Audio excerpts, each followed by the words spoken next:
Hello, and welcome to a very special edition of The Piano Men with Stanley Carr. I am very pleased to welcome a very special guest to the show, Mr. Ian Miller, based in Music Hub, Nashville, Tennessee. Ian is an internationally touring keyboardist and prolific studio musician. Since first touching a piano at age 5, he has progressed through a diverse selection of influences from pop and country to classical and jazz.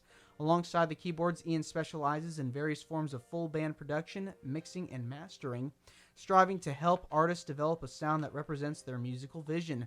He owns a full-service studio, Roasted Bean Studio, that is capable of live tracking a band and includes an array of vintage keyboards and recording gear such as a Hammond/Leslie combo, Fender Rhodes, grand and upright pianos, various synthesizers, and a Wurlitzer 140 pounds. He is also recorded in many of Nashville's biggest studios, including Blackbird, Sound Emporium, The Tracking Room, OmniSound Studios, and Bomb Shelter Studios, among others. Ian has performed and recorded with artists such as Brett Eldridge, Drew Holcomb and the Neighbors, Megan Trainor, Lauren Elena, Brandon Ratcliffe, the Dirty Govnas, Katie Pruitt, Warren Ziders, and many more. Additionally, he has spent time overseas in residence at Monte Carlo's prestigious sporting club, opening for artists such as Elton John, Sting, Bryan Adams, and Santana. Wow. Welcome, Ian. Hey, Stanley. How's it going, man? So glad to be here. Yeah, thank you for coming on. Absolutely. You've been talking about this for what, maybe a few months now. A few months? I know. I bailed on you once, and you're generous enough to have me back. Absolutely. All right. So let's get into this. So tell me about your upbringing in childhood. Where are you from? I grew up in St. Louis, and I've been, like you said, I've been playing piano pretty much my whole life. From age 5, I sort of would mess around on my grandparents' upright piano, and I guess one day the story goes that I started playing Twinkle Twinkle Little Star, and my grandma gave my parents like $500 to buy a piano to take home. $500? Yeah. So they went on in the white pages or whatever and found something used and brought home an upright piano, and that's how it all started. So your grandparents had a piano at the home? Yes. Okay. What was it about music that just really caught your attention? You know, it's so hard to say. I feel like there's always been this emotional response that my ears picked up on, and I've always been able to. I was classically trained originally, but I started with this method called the Suzuki method, which is based on hearing something and then pairing that with reading. So I think my ear has just always been keen to listening and invoking an emotional response to whatever music is playing, and that's kind of helped. I don't know, me translate my emotional response to that into playing, you know? So you started playing piano, but were you able to pick up other instruments as well? You know, I dabble a little bit in like guitar and a little bit of drums. Like in high school, I played in the percussion in the band. But really, it's mainly just been piano. So yeah, so 5 years old. Yeah, start playing piano at the grandparents' house. Mm-hmm. What can you tell me about some of the first artists you started listening to? Well, like I just said, I started out in classical music, but I feel like I was drawn more towards rock and roll. My dad listened to a lot of like Bruce Springsteen growing up and Billy Joel. And Billy Joel was actually one of my first big influences on piano. There was a record shop down the street from us where we would occasionally stop in and listen to records. It was an older time where you had to take the CD out and pop it in and put the headphones on. You couldn't just get on Spotify. But they actually had a record called Strangers on 52nd Street, I believe, which doesn't exist. Strained on 52nd Street. Strangers on 52nd Street. It was a bootleg version of these Billy Joel demos and live versions of his songs. And I learned to play a lot of his songs. That was the first time I'd really heard his songs. So like Piano Man, I first heard a live version. I thought that was how it went for, the next 5 years until I really delved into him. But I feel like he really shaped me as a piano player early on. That's so unbelievable, especially like your first musical experience, a bootleg. Yeah. Of all things. I know, right? It's crazy. If you know the song "She's Always a Woman," there was a demo on there where he just plays piano and hums the melody because he would always write his melodies before he wrote his lyrics. And for years, I thought that's how the song went until I realized there was a whole set of words that went along with it. What was, you had mentioned a minute ago, but I guess I should ask, what was like the quality? Do you remember the quality of the sound when you're listening to this? Not great. Not great? Yeah, it was like somebody had just plugged in their radio and recorded it straight to cassette or something. Oh my gosh. But hey, Wow. That's how it used to be. It's funny because when you hear these songs later and you just hear the actual tune, it just sounds so much better in stereo. Oh yeah. Yeah, it was like an old mono recording from like 1977, I think. Yeah, because he put out The Stranger, I believe, in 77, then 52nd Street came out the next year. Yeah. That record had a lot of jazz influences from what I Totally. remember. I mean, you had Honesty on that record, Mhm. Big Shot. Yeah. But you had also like songs like Zanzibar. Totally. And, Until the Night, which was like heavily influenced by the Righteous Brothers. Mm-hmm. Man. Two great records, man. I mean, The Stranger's like an all-time great, and I don't think there's a bad song on that record, No. top to bottom. Scenes from Italian Restaurant. Yes, beautiful song. Mm-hmm.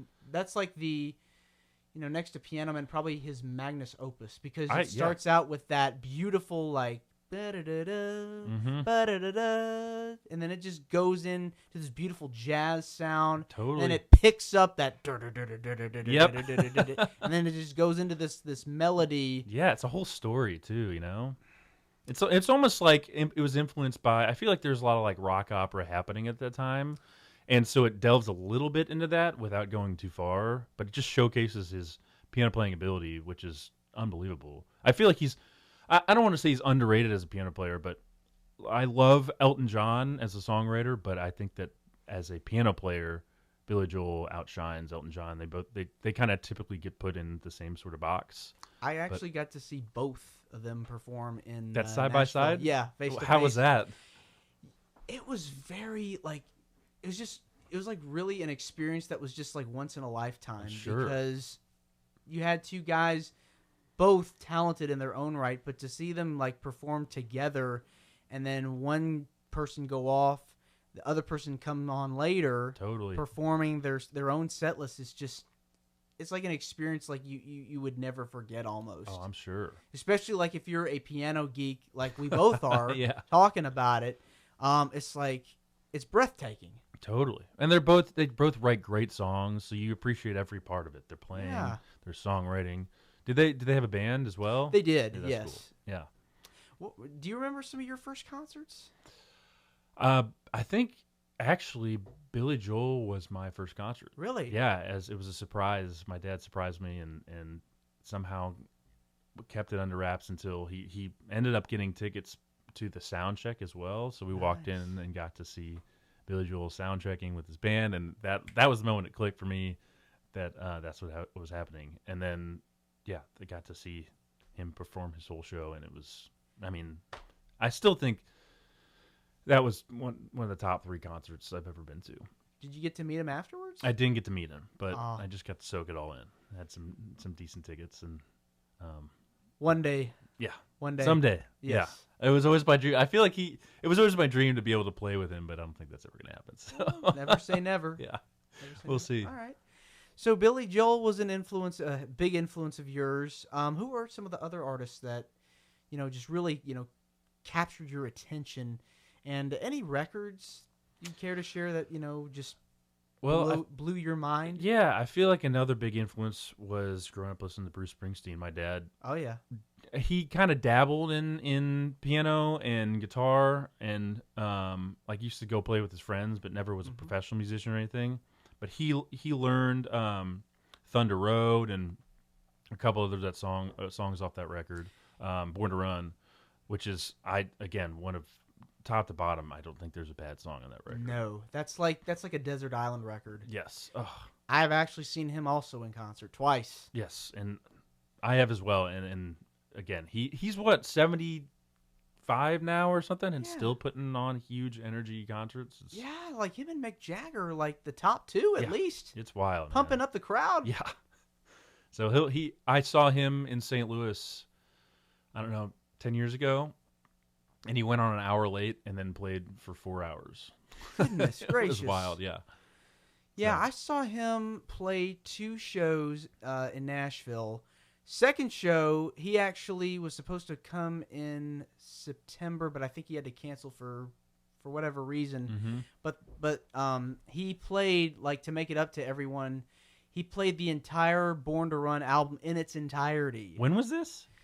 I think this was like November of 2009. It was supposed to be No September that year, but he played in November, like right before Christmas, right before Thanksgiving. He Wow. played like I'm a little jealous. Born to Run in its entirety. I think he did that for some of the other records, like Yeah. Born in the USA and I think Darkness of the Edge of Town. Super cool, man. But yeah, Born to Run, that whole record, I think Springsteen composed on piano. Yeah.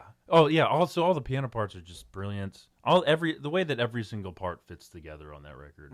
Which I guess there's a story about him taking like 2 years to make it, and the label almost dropping him. I know. And then look at where that ended up on the all-time lists now. Oh, man. But I feel like that's another thread amongst Bruce's songs is his great songwriting, and then these really cool, particularly these piano parts that Sure. that Roy would play, that would just kind of glue everything together. Like Right. these big rock guitars supplemented with like these really almost like musical theater-esque piano. Yes. But the way that it blended together just made it rock and roll, you know? Absolutely. No So question very about cool. it. So you got into music, you start listening to these guys, you get inspiration, your drive. Tell me about some of the first gigs that you remember playing. Yeah. I beyond the classical part of my playing where I would do these little like recitals, I played with a couple bands when I was in middle school and high school. The first one was like a funk band called Telefunk, and that lasted for a couple years. But then I joined this band called Project 324 right either my freshman year of high school or in 8th grade or something, and played with them all 4 years of high school. And we had like our little residency gig at a bar in town. And so I was playing these, like, this is before smoking became outlawed in bars. So we play like these 9-to-1 slots at a buddy's bar where everybody's smoking cigarettes. And like, I'm like 14 or 15 years old. Oh no. Yeah. But and I get out and all my gear smelled like smoke. But we would play these cover sets of oldies like Bruce Springsteen and the Stones and the Beatles and Billy Joel, and then we'd add in like a couple newer songs from the time, like Jack Johnson or whatever. And I think that appealed to the older crowd. Like, we wouldn't play all these new pop songs. So we just playing Petty and all that really opened doors for us in terms of playing live gigs. And Sure. it gave me a bunch of experience getting in front of people and learning parts and dialing in sounds and things like that. So I felt lucky that the band itself was awesome too. All the players were great, but being able to get that kind of experience, I feel like before college, a lot of people don't have experience playing in front of people like that. So that really helped me get my feet wet throughout high school. Like, I was to the point where we played enough that, like, I wasn't making a bunch of money, but I was making enough money that I didn't have to get another high school job because I was making as much money as my friends that were working at the grocery store down the street.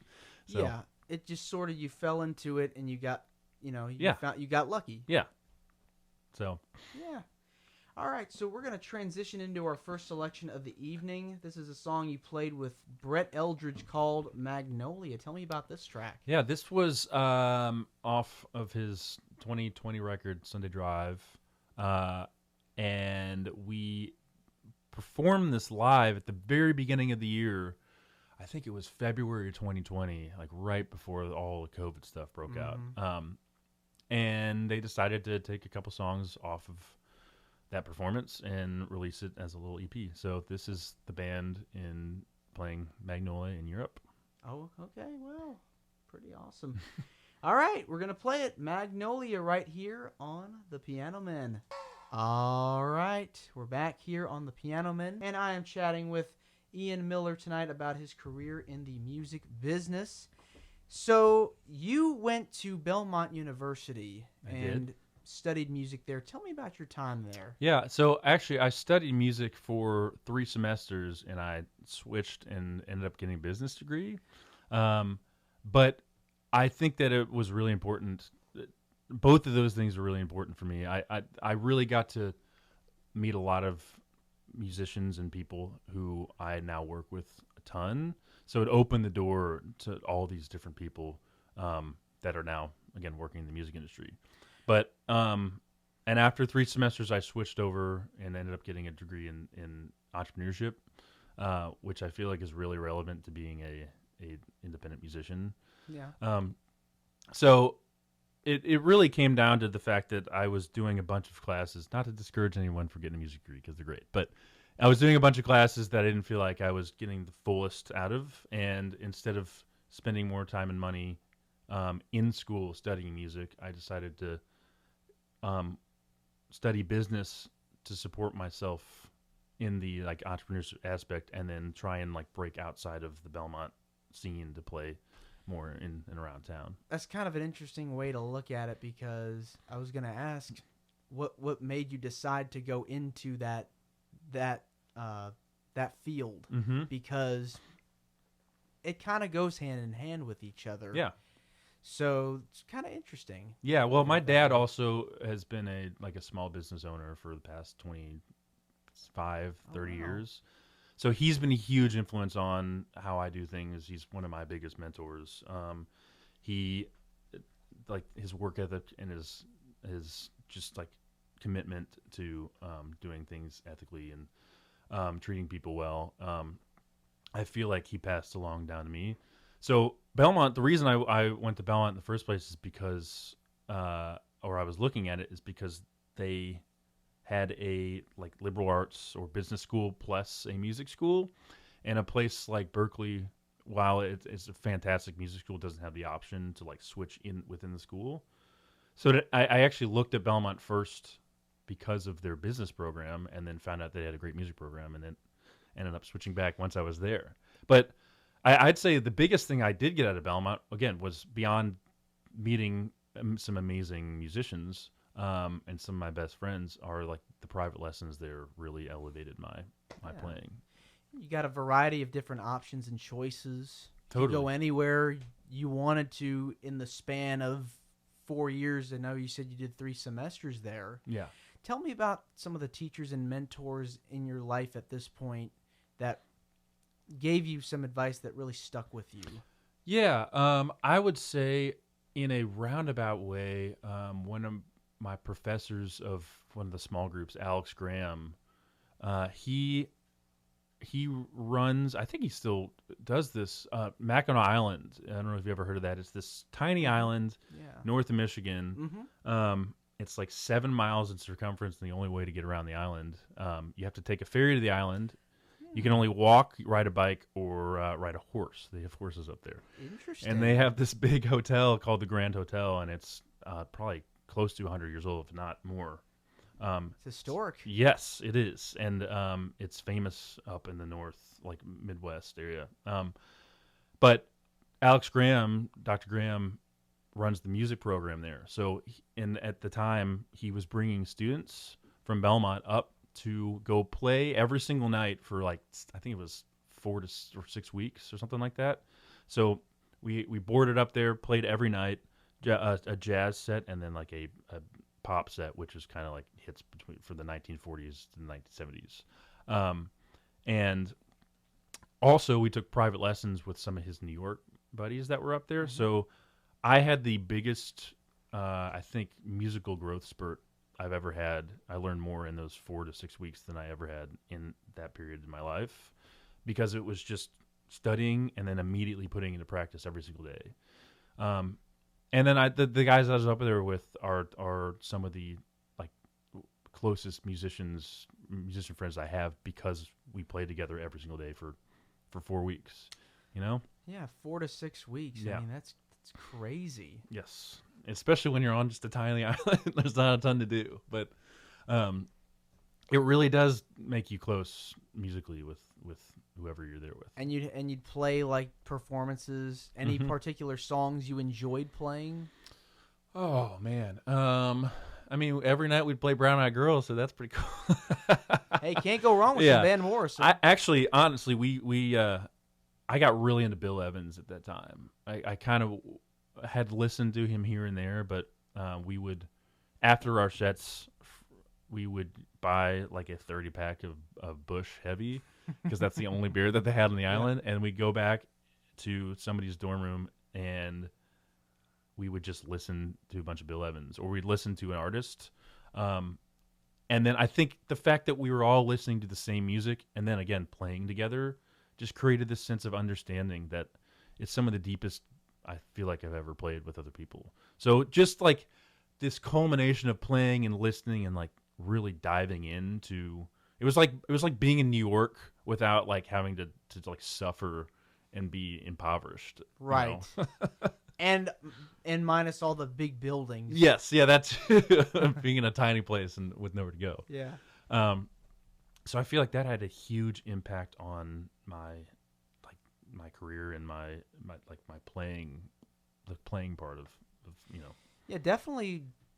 It helps when you're with people that have done it for so many years. Mm-hmm. Like with me, when I went to music camp, being around like people like Walter Egan or Gene Cotton, Bonnie Bramlett really kind of helped me discover like the passion part of performing. Yeah. And why doing it was important. Totally. So I imagine that's probably the same experience for you, and being able to find that, and the hard work definitely paid off. Totally.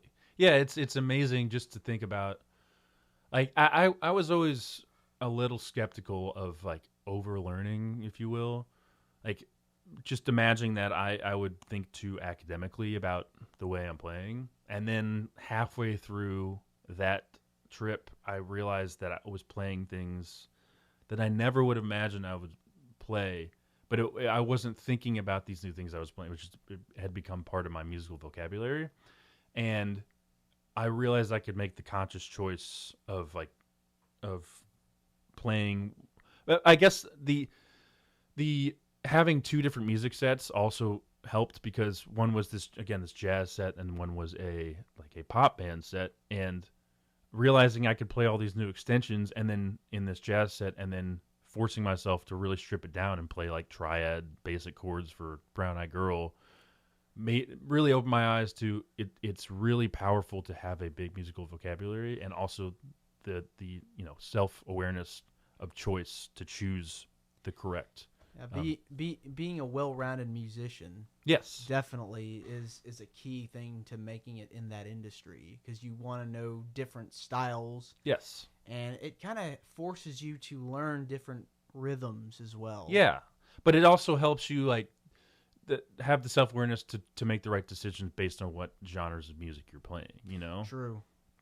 So, what do you feel is your favorite genre? Oh man, that's such a loaded question. I think I transitioned through a lot of different favorites depending on like the time of the year and like what I've been playing on the road or what I've been playing in the studio. So, I mean, I was really big into jazz for a while, and I was really big into like rock and roll, and then I was really big into like sad girl indie, like Phoebe Bridgers and Lizzie McAlpine and Billie Eilish, and that sort of stuff really helped me, inspired me production wise, and there was also some really cool piano parts in there too. But you know,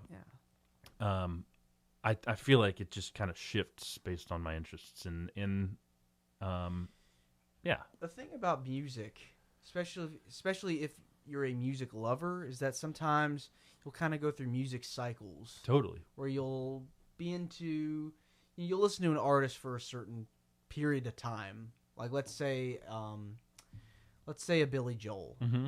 You'd listen to Billy Joel songs for maybe 3 months constantly, nonstop. Totally. Then you feel like you want to listen to something else, and then that becomes your next obsession, and then going so on and so on and so forth. So yeah, I can definitely see your point. It just kind of varies over time. Well, and a good song is a good song, and a good part is a good part. So like I'll go and listen to a Billy Joel record and really admire and there's a nostalgia attached to that too. But admire the parts and admire the playing and the lyrics, and then I'll go and listen to like an Ariana Grande song, Yeah. which is a totally different sort of thing. But there are some amazing parts in production that happen, or a Phoebe Bridgers song where, she's spilling her guts out. So there's I think it's finding things to appreciate in good music. Yeah, and the Cross cool genres. thing is that it's so subjective. Like, it doesn't Totally. matter. Like, if there's like a freaking Taylor Swift song. Yeah, that there's some has great Taylor Swift songs, some man. great Taylor Swift songs. Yeah, exactly. She's got some great music. But if there's a piano part in there that somebody digs, get into it. Well, she's doing something right because she's grossing like over $2 billion for her tour. So I know. there's man. something to be said about that. Absolutely. I'm impressed. Yeah. I really am impressed. So we're going to switch gears and we're going to play this next selection. This is called No Name by Jake Botts. Tell me about this track. This is a track that I played on with him, and he just released this record. Jake is actually one of my oldest friends and someone in Nashville and someone I met at Belmont. And he was in the first band that I had at Belmont. It was called JB and the Dirty Three. It was kind of like jazz and funk influenced. And so he called me to be a part of this. And it was really cool to reconnect. He moved to New York for a few years, but it was really cool to reconnect with him back in Nashville after all this time. I heard this track earlier. It just sounds phenomenal. It's really cool, yeah. All kinds of stuff in here. So we're going to play it right now. Here's No Name by Jake Botts on The Piano Men. All right. We're back here on The Piano Men talking with Ian Miller about his career in the music business. You've played with so many people over the course of your career so far, and I just want to take a moment to drop some names of some of the people you've played with, and if you can, just tell me a little anecdote or things to describe them Sure. as best as you can. We'll start with Brett Eldridge. Oh, man, he is one of the most talented people I've ever worked with. One of the most like open and giving people I've ever worked with. He loves music. He, I feel like he demands the best, but in a really positive way. I mean, it's been 7 years, I think I've been with him now, and been band leading for him since 2019. And it's been a lot of ups and downs, like working through like COVID stuff and working through some touring things. But it's been like a real honor working with him, both on the road and off the road. Again, we did that song earlier. That was I got the chance to mix that, and I've gotten a chance to record with him a couple times as well. But he just comes out and brings his best every night. And then he didn't do it. I think he's working on a new record right now, but so he didn't tour a bunch this year. But this November, December, I'm jumping on the road with him to do his Christmas tour, which is really cool. We were sort of talking about it earlier, but it's like this Sinatra-esque. Sinatra's one of his biggest influences, and just in music in general. So it's this like 8-piece horn section and a grand piano and an upright bass and these like swinging Christmas arrangements that we get to do 15 or 16 shows. That is very fascinating. Yeah. Like, if you're into that stuff, like that big band style of music plus the holiday season, I mean, Yeah. who can ask for anything more? Two peas than in a that? pod. Yeah. It's crazy too because you can hear that if you listen to his Christmas records and then you go back and listen to his country records, like you can hear that in his voice. But I feel like he crushes the country stuff, but he really feels at home with the swing and Christmas stuff. No doubt about that. Drew Holcomb. Oh man, another one of my favorite people. Gosh, he is also just one of the most generous, hardworking people I've ever met. Unbelievable songwriter. Really like recognizes and appreciates people for who they are. Has taken really good care of me. He had me kind of come out with the band and record on their our last record. And I'm actually in the middle of a tour with him right now. This is the first time I've been able to record a record with a band, and then the same band has gone out on the road and played this record and has toured together. So playing my own parts and hearing everybody else play their own parts, and playing the songs that I recorded on every night is really, really cool. I mean, that's always a good feeling. Yes, it is. Megan Trainor. Oh man, I've only kind of run into her once. We did a CMT Crossroads. Brett and her did that. She's really focused. She's really talented. She knows what she wants, and I really appreciate that. And she can just belt it out. So, yeah, no doubt about that. Very talented. Yeah, Lauren Elena. Oh, Lauren is like the most bubbly, loving human being you can meet, and just like I feel like her laughter is infectious. And then she steps on stage with that same personality and is a freaking powerhouse singer. We toured together, I think in 2017. She was on several shows that Brett was also doing, and I got to meet her and her band, and they were all really wonderful. And then this year, she called me to go perform with her on The Bachelorette. So check that out if you're into Bachelorette. that. Yeah, it was really cool. Get some exposure. That had to have been an amazing experience. Yeah, it was fly out to LA, and it's crazy though because I'll keep this short, but they film everything for that show pretty condensed, I think, like in a month. So they had already been going all day, and we didn't film our portion of the show. I'm not getting any trade secrets away, but we didn't film our portion of the show until like 2 or 3 in the morning. Wow. Yeah.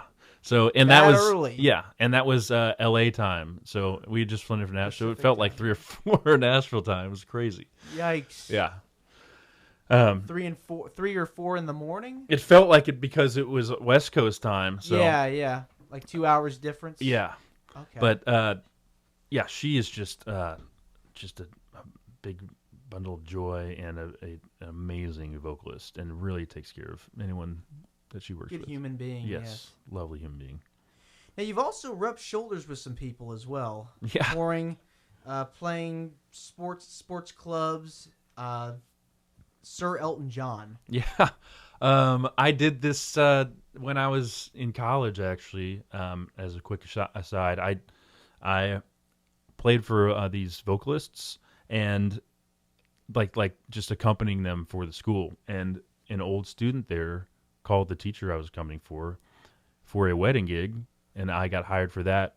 And at our set break during the wedding gig, the singer asked if I wanted to go to France or Monte Carlo for 6 weeks and play for all these artists. So I got the chance to go over for and open for people like Lana Del Rey or Elton John and Bryan Adams, and meet these people. But yeah, Elton John, that was the first time I had seen him in concert, and man, he leaves it all out there. I tell you what, he would bang away for a song and then get up and stand in the air and shake his fists and yell in the air at the audience, and everybody would cheer. Oh, I'm kidding about that. And he came by. Actually, it was really cool. So we were just opening, and after our set, our stage kind of like rolled off, and he came by and shook everybody's hand and said hi. So it was really cool. Very humble guy. Yes. Yeah. Sting. I really did just barely rub shoulders with him, but he was also another really nice guy. Came by and shook everybody's hand and took a picture with us, but brought a really killing band. Vinny Kelly was on drums, I think. But man, he's still got it. He's, again, another guy like Bruce. He's in his 70s, and he just gets up there and crushes. I didn't realize that beyond being such a great singer, he's just such an incredible bass player. I feel like that's kind of overlooked, because of all his great songs and because of the Police. But yeah, man, it was just so cool to kind of sit in the wings and watch them do their thing. Bryan Adams. He is the one person on that list that I didn't actually meet, but one of the best concerts I've ever seen in my life. Really? He sang everything, either accompanying himself on guitar or accompanying himself on piano, in the original key, and sounded like it was like they took the vocals from the record for 30 years ago and just put it in his vocal box. It was unbelievable. So I think he's still doing it, and he's getting up there in age, but massively talented guy, got all these hits, and it was like, why do we have to go on before him? He's going to blow us away. And Santana. Oh man, another guy I didn't get a chance to meet, but he he puts on a show. He had like 14 guys on stage and Oh man, several percussionists and a drummer, and it was a heck of a concert. a lot of energy with his shows. Oh yeah, Tons of energy. I don't think there was any other artists that summer that the fans got more excited about than Santana. Oh, It was crazy. he hypes everybody up. Yeah. Good human being. Oh yeah. Yeah. So that was a really cool opportunity, and I'm glad I got to. Who are like some of? I know we've talked about Billy Joel and some of the others, but like if you had to pick like a few dream like performances that you love to play with someday. Oh man. Anybody you'd like to play with in the future? That's such a tough question. If you had to pick. Man, yeah. Honestly, it would be my dream to play Jungleland with Bruce Springsteen. Oh man, That song, it's just a saga, you know. Either that or Thunder Road, because Thunder Road like gives me these crazy nostalgic flashbacks to seeing my dad play that on piano and like just like having that melody memorized. So that would just be this really cool full circle moment. If Bruce, if you're listening, man, I got it, dude. Yeah, I mean, Jungleland, like scenes of an Italian restaurant, just takes you on that roller coaster of a ride with that opening with the piano and the violin. Yes, it's a journey, man. It is, but there's a glue that holds it all together. I did hear they recorded that in two totally separate parts, which kind of makes sense because the second half of the song is sort of its own thing. It is its own thing. It's different. All right, so we'll segue here into this next selection. This was a pretty energetic song by Drew Holcomb called "Dance with Everybody." Yeah, tell me about this. This is one that he brought in on guitar, and when he played it, I just had this sort of like melody in my head, this piano melody that's at the top of the song. And honestly, that's very much Bruce Springsteen inspired. You can kind of hear a little bit of like Jungleland / Thunder Road in the top of that song. And it ended up making the record, like that part ended up making the record and being the top of the song, and it's sort of the theme throughout of it. So yeah, we're gonna hear it right now. Here is Drew Holcomb with "Dance with Everybody" on the Piano Men. All right, you're tuned to the Piano Men with Stanley Carr, talking with keyboardist Ian Miller about his career in the music business. So let's talk about your music studio that you've got. Sure. Roasted Bean. Let's hear all about it. That Roasted Bean existed in my basement for a long time, and I had been dreaming of building a space that was like a kind of like a full service like recording studio, and I finally last year completed it. I had a detached garage in my backyard that I converted into this like live room and control room and all that. And yeah, I've always been really interested in the beyond just the playing part of music, just like how a record is made is in the production of that. So I kind of fell into that through school, through working with other students and friends of mine, either producing records and mixing records or a little of both. And I just decided that it was my dream to, open up a studio here in town. It became a reality too. Somehow, yeah. It's got all sorts of cool gadgets and toys in there. Yep, it's still instruments. It's a money pit, but it's worth it, man. It's working on adding new gear all the time, and I love just being able to go out there and really my goal for that is I love playing live on the road, but I also love to record music and to be able to like kind of go back and forth between the two. I feel like they inform one another. Like there's a different part of your brain creatively that's activated when you're recording. But you sit in a room all day and the energy that you get playing live, I feel like that reminds you of why you make records, and then the creativity you funnel into playing live. So they kind of feed each other, which is really cool. Definitely gives you options to choose from, so much energy there. Yeah. Have you thought about teaching? Has that been something?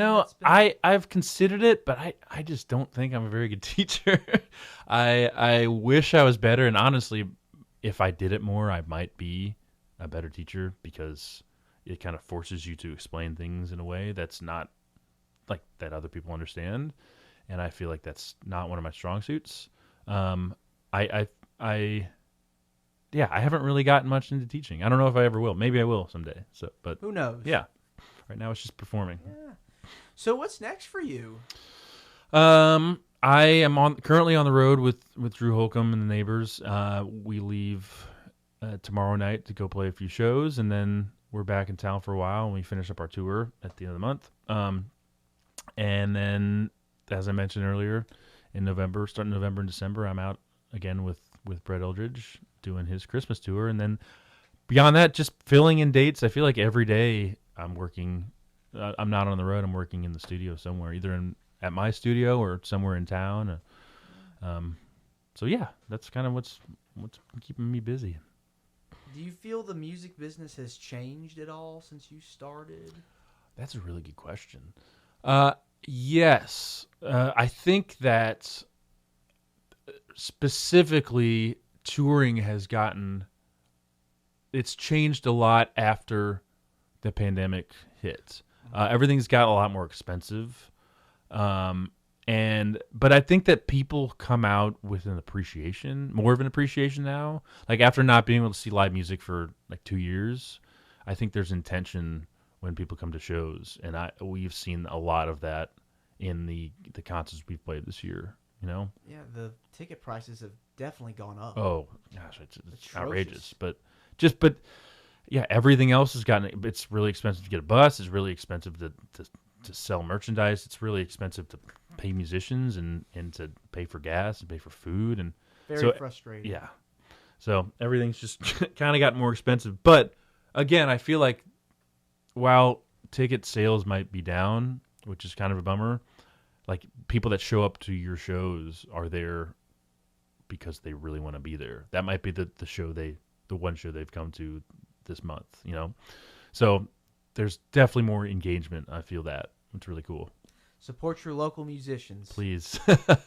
Definitely. Well, do you have any advice for anybody that wants to follow in your footsteps, aspiring musicians? I would say the best thing to do is to that's also a really great question. I think that your friends are probably the most important part of the music industry. Like it really is about how well you can perform, but the people that are going to get you a gig are your friends that are in the music industry. And the one thing that's different, at least about Nashville, than I feel like about other places, is that it's less of a like traditional networking, and it's more like you just kind of grow your friend group, and so you can sort of spot the people that are just trying to use you.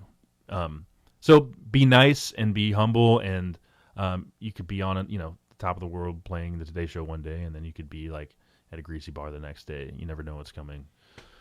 Well, the cool thing about Nashville is that it's a very close-knit community of people.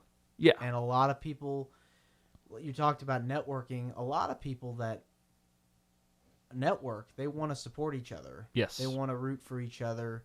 You don't really see that anywhere else. Totally. Yeah, I think Nashville's unique that way. I think also, like, if you say yes to a gig, show up and be professional and have a good attitude, even if you realize that you don't want to be there, because at the end of the day, you still said yes to the gig. And it's that, I played, a buddy of mine, Derek Phillips, has played for everybody under the sun.